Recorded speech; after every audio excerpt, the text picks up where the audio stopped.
ஒரு சிறிய கிராமத்தில் மலைகளும் வயல்களும் சூழ்ந்த அமைதியான இடத்தில் ஒரு தனிமையான சிறுவன் வாழ்ந்து கொண்டிருந்தான். அவனுக்கு நண்பர்கள் அதிகமில்லை, ஆனால் அவன் மனசு நல்லது. ஒரு மாலை சூரியன் மறையும் நேரத்தில் அவன் வீட்டிற்கு அருகே காயமடைந்த ஒரு குட்டி நாயை கண்டான். அதன் கண்கள் மெதுவாக ஒளிர்ந்தது போல தெரிந்தது. அந்த சிறுவன் அதை வீட்டுக்கு கொண்டு சென்று பராமரித்தான். தினமும் அதை உணவு கொடுத்து காயம் ஆற உதவினான். அந்த இரவு வானம் முழுவதும் நட்சத்திரங்கள் மின்னிக் கொண்டிருந்தது. திடீரென அந்த நாய் மென்மையான வெள்ளி ஒளியில் பிரகாசிக்க ஆரம்பித்தது. அது சாதாரண நாய் இல்லை என்று சிறுவன் உணர்ந்தான்.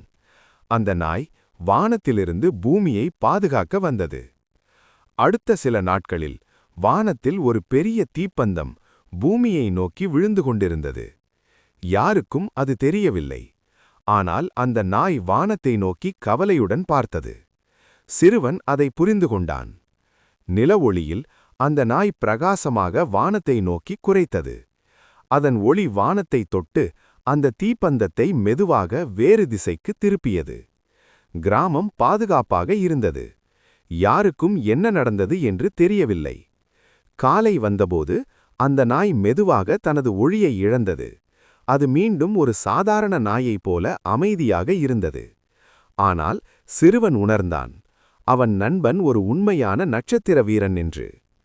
அந்த நாளிலிருந்து அந்த சிறுவன் ஒருபோதும் தனிமையாக உணரவில்லை. அவன் தெரிந்து கொண்டான், உண்மையான நண்பர்கள் எங்கிருந்தாலும் அவர்கள் நம்மை காப்பாற்ற வருவார்கள். கதை சொல்லும் பாடம்: நம்பிக்கை மற்றும் நட்பு, இவை இரண்டும் மிகப்பெரிய சக்திகள்.